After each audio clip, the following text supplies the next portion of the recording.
السلام علیکم ورحمۃ اللہ وبرکاتہ۔ آج ہم نے حضور اکرم صلی اللہ علیہ وآلہ وسلم کے معراج کے سفر سے متعلق اس بات کو جانا جسے السیر میں علامہ حلبی بیان کرتے ہیں کہ معراج کی رات حضور صلی اللہ علیہ وآلہ وسلم کو اولین اور آخرین کا علم عطا کیا گیا۔ اس سے متعلق جو روایات آتی ہیں ان میں سے ایک روایت حضرت عبداللہ ابن عباس سے ہے کہ حضور صلی اللہ علیہ وآلہ وسلم نے ارشاد فرمایا کہ معراج کی رات میرا رب میرے پاس اپنی شان کے لائق نہایت حسین صورت میں آیا۔ اتانی ربی فی احسن صورت فقال یا محمد، میرے رب نے کیا کہا؟ میرے رب نے کہا، فرمایا یا محمد۔ میں نے عرض کیا میرے پروردگار میں حاضر ہوں، بار بار حاضر ہوں، لبیک و سعدیک۔ قال، تو رب تعالیٰ نے فرمایا عالم بالا کے فرشتے کس بات میں جھگڑتے ہیں؟ فیما یختصم الملأ الاعلی۔ قلت، تو میں نے کہا ربی، اے میرے رب، لا ادری، میں نہیں جانتا۔ فوضع یدہ بین کتفی، تو رب تعالیٰ نے اپنے دست قدرت میرے دونوں کاندھوں کے درمیان رکھا اور میں نے اپنے سینے میں اس کی ٹھنڈک محسوس کی اور میں وہ سب کچھ جان گیا جو کچھ مشرق و مغرب کے درمیان ہے۔ فعلمت ما بین المشرق والمغرب۔ اسے امام ترمذی نے روایت کیا ہے، امام ابو یعلیٰ نے بھی روایت کیا ہے۔ وقال ابو عیسیٰ، اور امام ترمذی کہتے ہیں ھذا حدیث حسن، یہ درجہ حسن کی روایت ہے۔ اسی طرح حضرت عبداللہ ابن عباس سے ہی مروی ایک اور روایت کے الفاظ کچھ یوں ہیں کہ آپ صلی اللہ علیہ وآلہ وسلم نے ارشاد فرمایا فعلمت ما فی السماوات وما فی الارض وتلا، کہ اور میں جان گیا جو کچھ آسمانوں میں ہے اور جو کچھ زمین میں ہے۔ پھر آپ نے یہ قرآن کریم کی آیہ مبارکہ تلاوت فرمائی وَكَذَلِكَ نُرِي إِبْرَاهِيمَ مَلَكُوتَ السَّمَاوَاتِ وَالْأَرْضِ وَلِيَكُونَ مِنَ الْمُوقِنِينَ، سورۃ الانعام کی آیہ مبارکہ ہے، جس میں اور اسی طرح ہم ابراہیم علیہ السلام کو آسمانوں اور زمین کی تمام بادشاہتیں یعنی عجائبات خلق دکھا رہے ہیں، اور یہ اس لیے کہ وہ عین الیقین والوں میں سے ہو جائے۔ اور اسی طرح حضرت معاذ ابن جبل رضی اللہ تعالی عنہ کی روایت میں کچھ اس طرح کے الفاظ ہیں کہ فَتَجَلَّى لِي كُلُّ شَيْءٍ وَعَرَفْتُ، کہ باری تعالیٰ نے، آپ نے فرمایا کہ پس مجھ سے دنیا و آخر، بلکہ آپ نے فرمایا کہ مجھ پر ہر شے کی حقیقت ظاہر کر دی گئی جس سے میں نے سب کچھ جان لیا۔ اس میں کوئی قید نہیں لگائی، اس لیے کیا فرمایا اس میں فَتَجَلَّى لِي كُلُّ شَيْءٍ وَعَرَفْتُ، اور ہر شے کو میں نے جان لیا۔ اسے امام ترمذی نے اسے بھی روایت کیا ہے، اور امام احمد نے بھی اسے روایت کیا، اور امام طبرانی نے بھی روایت کیا ہے۔ اچھا، پچھلی روایت جو تھی نا امام حضرت عبداللہ ابن عباس کی دوسری روایت تھی، وہ بھی امام ترمذی لاتے ہیں، یہ والی روایت بھی امام ترمذی لاتے ہیں، حضرت معاذ ابن جبل والی، کہ فَتَجَلَّى لِي كُلُّ شَيْءٍ وَعَرَفْتُ، ہر شے کو میں نے جان لیا۔ اور یہ روایت بھی امام ترمذی کہتے ہیں ھذا حدیث حسن صحیح۔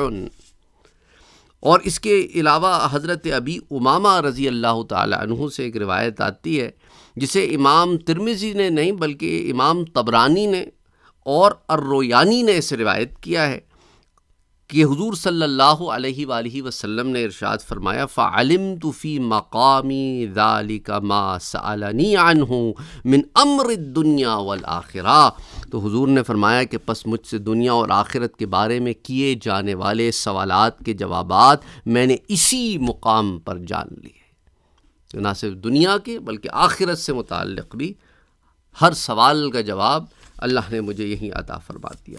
وفی روایت فعلمت من کل شیء وبصرته، امام طبرانی سے روایت کرتے ہیں کہ اور میں نے دنیا و آخرت کی ہر ایک شے کی حقیقت بھی جان لی اور دیکھ بھی لی۔ تو اللہ سبحانہ وتعالیٰ نے ٹائم اینڈ اسپیس کی قید اپنے نبی سے اٹھا دی، کیونکہ جہاں معراج ہوئی اس میں ایک درجہ وہ بھی تھا معراج کا جہاں آسمانوں سے پرے رب لے گیا اپنے نبی کو اور ٹائم اینڈ سپیس کی قید ہی ختم کر دی۔ جب ٹائم اینڈ سپیس کی قید ختم کر دی تو نبی نے سب دیکھ لیا جو رب نے دکھایا، اور فرمایا کہ میں نے ہر ایک شے کی حقیقت جان لی۔ حقیقت جان لی، یہ بڑا امپورٹنٹ ورڈ ہے۔ ہمارے ہاں لوگ حقیقت کو نہیں سمجھتے۔ حقیقت آپ کے حواس خمسہ پہ ڈیپینڈنٹ نہیں ہوتی، آپ کے 5 سینسز پہ ڈیپینڈنٹ نہیں ہوتی حقیقت۔ حقیقت کا تعلق جو ہے ظاہر کے ساتھ ساتھ باطن سے بھی ہوتا ہے، اور باطنی علوم سے چیزوں کو جان لینا وہ بھی حقیقت میں داخل ہوتا ہے۔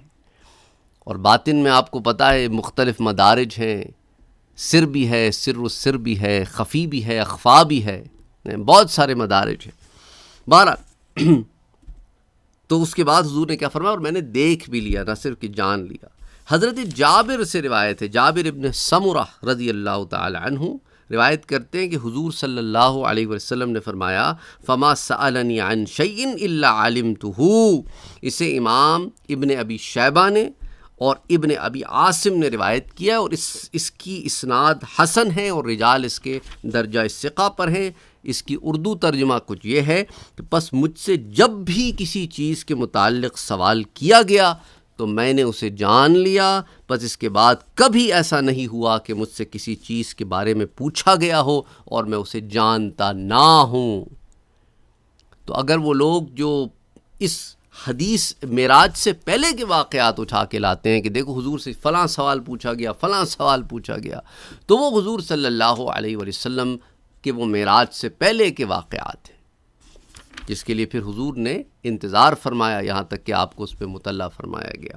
اچھا، اب یہ جو روایات میں نے آپ سے ذکر کی کئی کتب حدیث میں آتی ہیں۔ امام ترمذی سے روایت کرتے میں نے آپ سے ذکر کیا، کتاب تفسیر القرآن میں، اور ایک سے زائد مرتبہ کئی دفعہ امام ترمذی سے لاتے ہیں۔ اچھا، اور حدیث 3233 سے 3235 تک پھر امام دارمی سے لاتے ہیں، امام احمد ابن حنبل، امام طبرانی المعجم الکبیر میں، امام رویانی المسند میں، امام ابو یعلا مصنف ابن ابی شیبہ میں آتی ہے، امام شیبانی اسے الاحاد والمثانی میں لے کے آتے ہیں، اسی طرح المسند عبد ابن حمید میں بھی یہ آتی ہے، اسی طرح ابن ابی عاصم بھی اس کو سنہ میں روایت کرتے ہیں اور کہتے ہیں کہ اسناد حسن و رجالہ ثقات، اور پھر اسی طرح جو ہے امام حکیم ترمذی جو ہیں وہ الگ ہیں امام ترمذی سے، نوادر الاصول میں سے لاتے ہیں، امام منذری ترغیب و ترہیب میں لاتے ہیں، ابن عبد البر اسے تمہید میں لاتے ہیں، اسی طرح اور مختلف کتب میں امام حیثمی سے مجمع الزوائد میں لاتے ہیں۔ تو کہنے کا مقصد یہ ہے بہت ساری کتب حدیث میں یہ روایات آتی ہیں۔ تو ہم نے اس بات کو جان لیا کہ اللہ نے اپنے نبی کو علم کثیر عطا فرمایا، اتنا علم عطا فرمایا۔ پھر اس کی ہم نے کیٹیگرائزیشن السیر سے امام حلبی نے جو روایات جمع کی اس میں دیکھی کہ 3 کیٹیگرائزیشن آف علم تھیں۔ ایک وہ تھا کہ اس پہ اللہ نے اپنے نبی سے اقرار لیا کہ یہ آپ نے کسی کو نہیں بتانا، یہ علم اللہ اور اس کے رسول کے درمیان کا علم ہے، اس پہ کوئی غیر مطلع نہیں ہے۔ اور ایک وہ علم تھا کہ جو کہا کہ امت تک کے خاص و عام سب تک پہنچا دینا۔ اور تیسری کیٹیگرائزیشن وہ تھی کہ آپ کو حضور صلی اللہ علیہ وسلم کو اللہ نے اختیار دیا کہ چاہیں جس کو بتا دیں اور چاہے جس کو نہ بتائیں۔ اور یہ وہ علم ہے جو خال کتابوں میں ہے۔ ان میں سے بہت سارا علم جو ہے وہ سینہ بسینہ بھی آگے ٹرانسفر ہو رہا ہے، یا اسپیشلائزڈ۔ بعض لوگ کہتے ہیں نا کہ یہ تو طرق واحد سے بات آئی ہے، ایک ہی طرق ہے، ایک ہی وہ علم ہی خاص ہے، وہ خاص علم ہے، اس لیے اس کے طرق بھی کم ہیں، سینہ بسینہ ہے۔ کبھی سارے طرق جا کر ایک صحابی میں مل جاتے ہیں، کبھی وہ علم آپ کو مولا علی سے مل رہا ہے، آپ کہتے ہیں کہ صرف حضرت علی اس کے راوی ہیں، کیونکہ وہ حضور کو اختیار ہے، جس کو چاہے وہ علم دیں، جس کو چاہے نہ دیں۔ حضرت ابو ہریرہ سے بعض روایات ایسی مروی ہیں، وہ 60 ہجری والی روایت، جس کو بعض لوگ آج کے دور میں بڑا توڑ موڑ کے عجیب طریقے سے پیش کرتے ہیں کہ نہیں جی وہ علم بس اتنا ہی تھا۔ وہ جو کہتے تھے حضرت ابو ہریرہ کہ ایک علم ہے جو میں تمہیں بتا دوں تو تم میری گردن اڑا دو، وہ کیا خاص علم تھا؟ وہ بھی اسی زمرے میں ہے کہ اختیاری علم کی برانچ تھی وہ، کہ تم اس کو سمجھنے کے متحمل نہیں ہوگے، اس لیے وہ حضور کے اختیار میں تھا، جسے چاہے دے دیں، جسے چاہے نہ دیں۔ تو اچھا، اب یہ روایت تو ہو گئی، اس میں آپ نے دیکھا کہ میرے پیارے نبی، ہمارے پیارے نبی محمد مصطفیٰ صلی اللہ علیہ وآلہ وسلم کو رب تعالیٰ نے کتنا کثیر علم عطا فرمایا۔ حضرت حذیفہ سے روایت ہے، متفقن علیہ روایت ہے، بخاری اور مسلم شریف میں دونوں میں کتب میں آتی ہے، اور مسلم شریف کے الفاظ ہیں۔ حضرت حذیفہ سے روایت ہے، قام فینا رسول اللہ صلی اللہ علیہ وسلم مقاما، حضور صلی اللہ علیہ وسلم نے ہمارے درمیان ایک مقام پر کھڑے ہو کر خطاب فرمایا۔ آپ صلی اللہ علیہ وآلہ وسلم نے اپنے اس دن کھڑے ہونے سے لے کر قیامت تک کی کوئی چیز نہ چھوڑی جس کو آپ نے بیان نہ فرما دیا ہو۔ ما ترک شیئا یکون فی مقامہ ذالک الی قیام الساعہ، ساعہ سے مراد قیامت کا دن ہے، الا حدث، یہاں تک کہ بیان نہ کر، حدث بھی، حفظہ من حفظہ، جس نے یاد رکھا یاد رکھا، ونسیہ من نسیہ، جو بھول گیا وہ بھول گیا۔ تو یہ امام بخاری بھی سے روایت کرتے ہیں کتاب القدر میں حدیث 6230، امام مسلم بھی سے صحیح میں روایت کرتے ہیں کتاب الفتن میں حدیث 2891، پھر اسے امام ترمذی نے بھی روایت کیا ہے، اور لیکن حضرت ابو سعید خدری سے روایت کی، حضرت حذیفہ سے نہیں روایت کیا امام ترمذی نے۔ اور اس کے علاوہ سنن ابی داؤد میں بھی روایت آتی ہے کتاب الفتن والملاحم میں، اسے امام احمد بن حنبل نے روایت کیا، امام البزار نے روایت کیا، اور امام بزار کہتے ہیں کہ ھذا حدیث صحیح متفق علیہ روایت ہے بخاری اور مسلم شریف کی۔ تو پھر اور کوئی اور چیز کی ضرورت آگے بتانے کی ہے نہیں، لیکن پھر بھی آپ کے علم کے لیے بتا رہا ہوں۔ اور اسی طرح جو ہے امام بزار نے جسے روایت کر کے کہا نا ھذا حدیث صحیح، اس کے بعد امام طبرانی نے اسے پھر حضرت ابو سعید خدری سے روایت کیا، مسند الشامین میں آتی ہے، اور اسی طرح خطیب تبریزی نے اسے مشکات المصابیح میں روایت کیا، تو کئی کتب حدیث میں آتی ہے۔ تو اس سے بھی ہمیں پتہ کیا چلتا ہے کہ حضور صلی اللہ علیہ وسلم نے فیوچر کے سارے معاملات بتا دیے کہ آگے کیا ہونے والا ہے قیامت تک۔ اچھا، اسی طرح حضرت عمر رضی اللہ تعالیٰ عنہ سے ایک روایت آتی ہے، یقول قام فینا النبی صلی اللہ علیہ وآلہ وسلم مقاما، کہ حضور صلی اللہ علیہ وآلہ وسلم ہمارے درمیان کھڑے ہوئے ایک روز، فاخبرنا عن بدء الخلق حتى دخل اہل الجنۃ منازلہم واہل النار منازلہم۔ حضرت عمر کہتے ہیں کہ حضور نے ہمارے درمیان مخلوقات کی ابتدا سے، صرف انسان کی نہیں، مخلوقات کی ابتدا سے لے کر جنتیوں کے جنت میں داخل ہونے جانے اور دوزخیوں کے دوزخ میں داخل ہو جانے تک کا ہمیں سب کچھ بتا دیا۔ پھر فرمایا حفظ ذالک من حفظہ ونسیہ من نسیہ، کہ جس نے اسے یاد رکھا یاد رکھا، اور جس نے بھول گیا وہ بھول گیا۔ اسے امام بخاری نے روایت کیا ہے کتاب بدء الخلق میں، حدیث نمبر ہے 3020۔ تو اب آپ اس سے اندازہ کریں، ان دونوں روایتوں کو سامنے رکھیں، تو حضور نے وقت کے شروع سے لے کر وقت کے ختم ہونے تک اور قیامت کے معاملات، جنت اور جہنم، تمام معاملات امت کو بیان فرما دیے، اتنا علم کثیر امت کو عطا فرما دیا۔ اب وہ ایک روایت میں تو نہیں آئے گا نا، کئی روایتوں میں جمع ہو کے آیا ہے۔ بعض لوگ سوال کرتے ہیں نا، بھئی یہ روایت تو ہم نے پہلے کبھی سنی نہیں، یعنی یہ سوال وہی کرتے ہیں جو اپنی ذات میں سمجھتے ہیں کہ انہیں ہر کتاب کا علم ہے، ان کو علم کل عطا ہو گیا ہے، کہ انہوں نے کوئی اب ایسی روایت سن لی تو اس بارے میں تشویش میں پڑ گئے، یہ روایت ہم نے تو کبھی سنی نہیں۔ ایسی بہت ساری باتیں میرا بھائی جو آپ نے کبھی نہیں سنی۔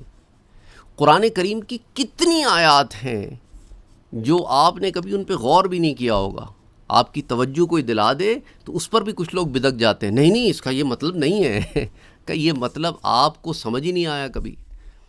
آپ اٹھا کے محدثین کے بعد مفسرین کو بھی تو دیکھیں، انہوں نے مفسرین نے تفسیر کی کتابوں میں اس کے اوپر کیا کیا اس کی تفسیریں بیان فرمائی ہیں۔ لیکن وہی ہے کہ لوگ کیا سمجھتے ہیں کہ جو انہیں ان کی مسجد سے مل گیا، جو انہیں ان کے مولوی صاحب سے مل گیا، انہیں جو جس کو بھی وہ سنتے ہیں اس نے جتنا بتا دیا، جو کتابوں کے ذخیرے ان کے پاس ہیں اس میں جتنا کچھ آ گیا، وہ سمجھتے ہیں بس اتنا ہی ہے، اس کے علاوہ کچھ ہے ہی نہیں۔ آپ کتابیں اٹھا کے دیکھیں، پڑھنا شروع کریں، آپ کو پتہ چلے گا کہ علم کے ذخائر کیا کیا ہیں۔ کبھی آپ کو تجسس نہیں ہوتا کہ وہ 92,000 پلس احادیث درجہ صحیح کی اور کون سی تھیں جو امام بخاری کے علم میں تھیں، ان کے اپنے اصولوں کے مطابق درجہ صحیح پر تھی، لیکن بخاری شریف میں نہیں انہیں ذکر کیا. تو میرا تو دل بڑا کرتا ہے کہ امام بخاری سارا کے سارا ذخیرہ ہی جمع کر کے دے دیتے. تو سبحان اللہ سبحان اللہ. لیکن وہ یہی ہے کہ انہوں نے جامع المختصر بنائی، اس کا نام ہی انہوں نے ایسے رکھا کہ مختصر ہے، درجہ صحیح کی روایات کا اختصاراً ایک مجموعہ ہے.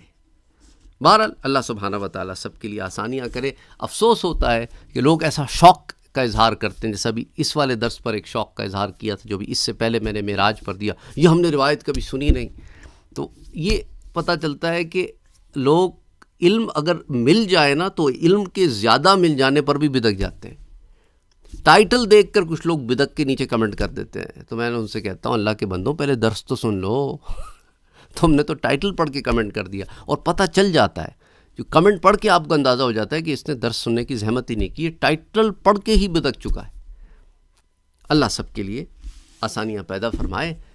تو امید کرتا ہوں کہ یہ درس زیادہ سے زیادہ لوگ سنیں گے تاکہ نبی پاک صلی اللہ علیہ وآلہ وسلم کے علم کا مقام آپ کو پتہ چلے. حضور کو کتنا علم تھا اسے ناپنے کا پیمانہ نہیں ہے کسی مخلوق کے پاس، صرف خالق جانتا ہے.